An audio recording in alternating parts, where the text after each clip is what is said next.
Hey everyone, welcome back. We're diving deep into something I've been thinking about a lot lately, regenerative tourism. Hmm.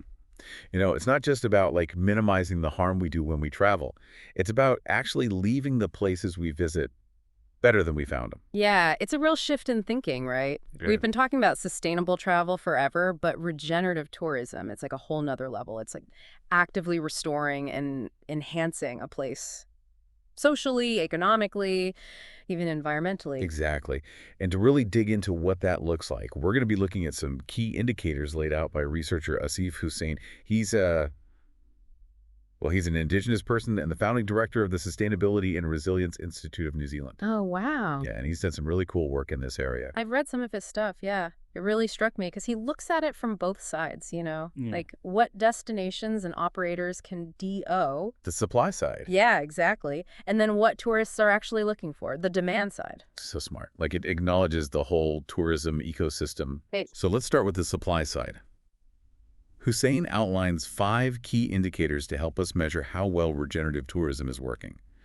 The first one is creating conditions for continuous renewal. Hmm. Okay, what does that even mean? So it's about like baking adaptability and responsiveness right into tourism infrastructure and practices, like from the ground up. Like future-proofing tourism. Yeah, exactly. For a world that's always changing. Okay, so how do you even measure that? Are we talking like a super complex algorithm or something? Well, not necessarily. You can do things like adaptive infrastructure audits. Hmm. So like imagine assessing a hotel, not just on how eco-friendly it is now, but also how well it could adapt to future climate challenges, or how easily it could integrate renewable energy sources down the line. So like, are these buildings and systems designed to evolve and improve over time? Yeah, and then to track that progress over time, you do longitudinal surveys. Makes sense. You got to see how destinations and operators are investing in regeneration, and are those investments actually making things better? Putting their money where their mouth is. Exactly. Okay, now the second supply side indicator is transcending new forms of tourism. So what makes these new forms different? Well, it's about moving beyond the traditional models, like mass tourism, and embracing new approaches that focus on both ecological restoration, AD, the well-being of the community. Think agro-tourism or ecotourism. Right. I love getting off the beaten path and experiencing something new, but how do we know these new forms of tourism are actually good for local communities? Well, that's where community well-being assessments come in. So you're not just looking at economic indicators like income growth, but also things like cultural preservation, community cohesion, Right. overall quality of life. Are they being empowered or exploited? That's the big question. Big question. Sounds like huge potential, but also potential for greenwashing if it's not done right. And speaking of challenges, the third indicator is flourishing in ever-changing conditions, Yeah. which feels super relevant these days. Right. I mean, the pandemic showed us how vulnerable tourism can be. And then you've got climate change with more extreme weather, economic ups and downs impacting travel, political instability. It's a lot. So how do you measure a destination's ability to adapt and bounce back from all that? Well, Hussein talks about this thing called crisis response time. Interesting. So basically, how quickly can a tourism business adapt to a crisis? Change its operations, marketing, even its product offering. The quicker they can pivot, the better. Yeah. Exactly. So it's not just about being sustainable when it's easy. It's about being resilient enough to keep those regenerative efforts going when things get tough. It's a long-term vision, a willingness to adapt, and a deep understanding of how everything's connected. Social, economic, environmental. Yep. Yeah. That makes sense. And this brings us to our next point. Mm-hmm. Economic stability Yeah. with minimal environmental impacts. Right. Can we really have both? I mean, that's the million-dollar question, isn't it? That's what makes regenerative tourism so tricky, but also so exciting. You're not just minimizing the harm, you're trying to find that balance where economic growth and environmental stewardship work together. So how do you measure that? Is there some magic formula? Well, it's more about understanding the relationship between different things. Like you could look at the ratio of revenue to environmental costs. So compare tourism dollars generated by something to how much carbon it produces. Wow. Yeah, that's a powerful way to see if the growth is actually regenerative. Right. And it forces destinations to think long-term Yeah. about sustainability. Absolutely. And it's not just the big picture either, right? What about the environmental footprint of individual businesses? Their carbon emissions, water use, waste, and even the economic benefits of those green tourism jobs. Are they good jobs? Right. Fair wages, opportunities for local communities, all of that matters. So important. Okay, the fifth and final supply-side indicator is all about the production of pure, authentic, and genuine tourism products. So what does that mean for regenerative tourism?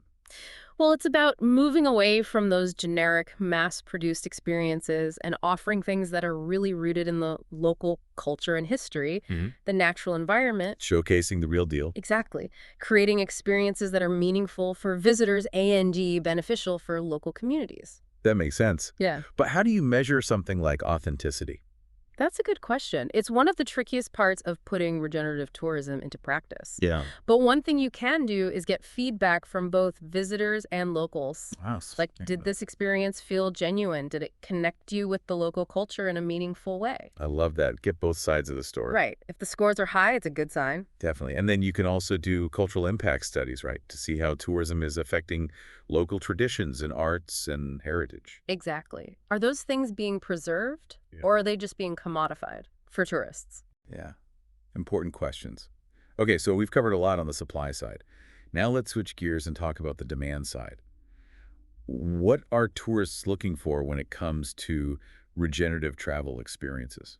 That's where things get really interesting Yeah. because a lot of travelers are already craving experiences that align with regenerative tourism, even if they don't use that exact term. So let's dive into those demand side indicators right after a quick. Just kidding. As I was saying, it seems like a lot of travelers are already looking for experiences that fit with regenerative tourism, even if they don't realize it.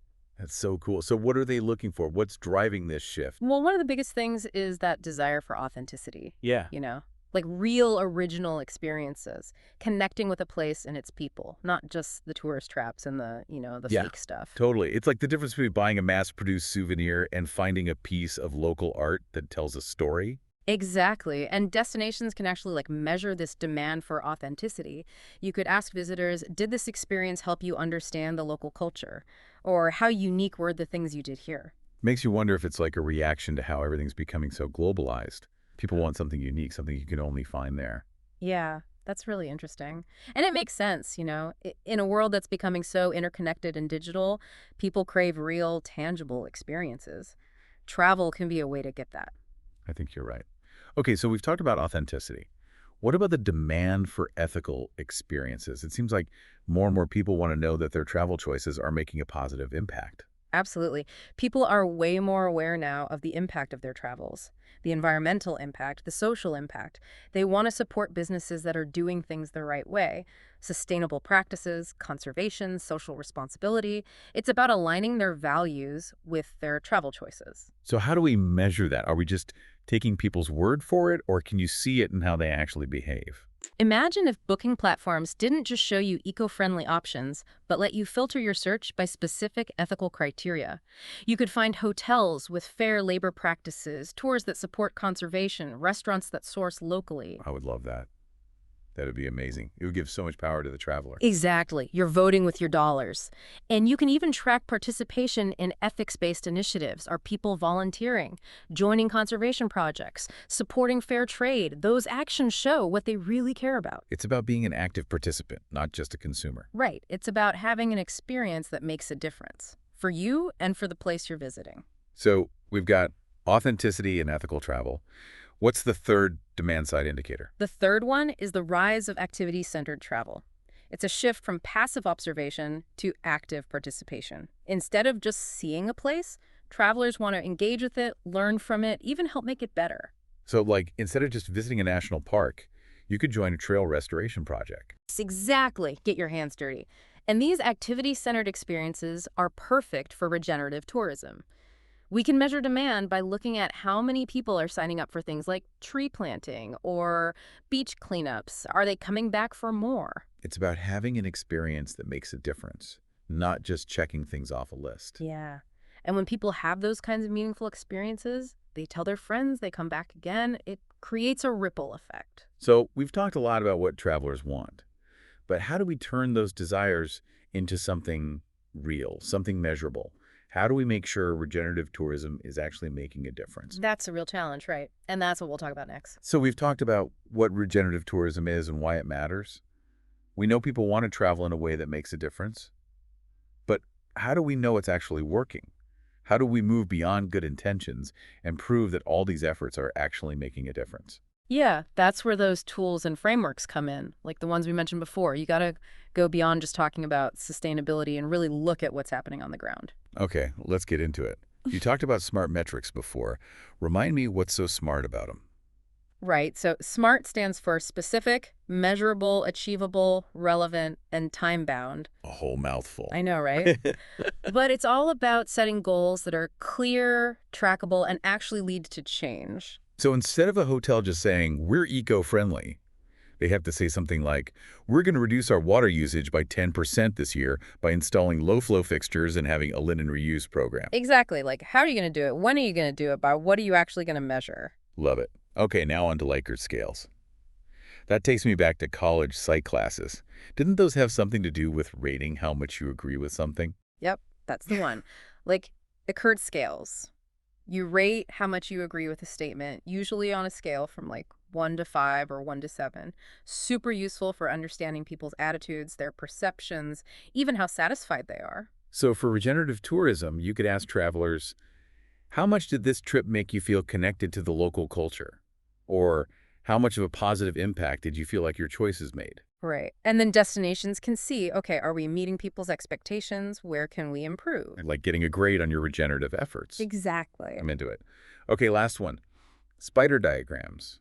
I'm picturing like a web with data points on it, but I'm guessing it's a little more complicated than that. Spider diagrams are great for comparing a bunch of different things at the same time. So Mhm. picture like a central point with lines going out in every direction. Each line is a different indicator, and the further out a point is on a line, the higher the score is for that thing. Gotcha. So you can use a spider diagram to see how a destination is doing overall across those 5 supply side indicators we talked about. Yeah. Or you could compare how satisfied visitors are with different types of regenerative activities, like wildlife conservation versus cultural immersion programs. It lets you see the big picture. What are we good at? What needs work? How do all these different pieces fit together? This is all great stuff, but why should our listeners care? Why should they get excited about all these metrics and frameworks? Because it's about making sure regenerative tourism isn't just a fad. We got to hold ourselves accountable. Destinations, operators, tourists, everyone. Are we actually making a difference? We need proof. Back up those good vibes with some hard data. Walk the walk, not just talk the talk. Exactly. These tools help us see how far we've come, celebrate our wins, and figure out where we need to step it up. It's all about continuous improvement. Remember that first indicator we talked about? Creating conditions for continuous renewal. Full circle moment.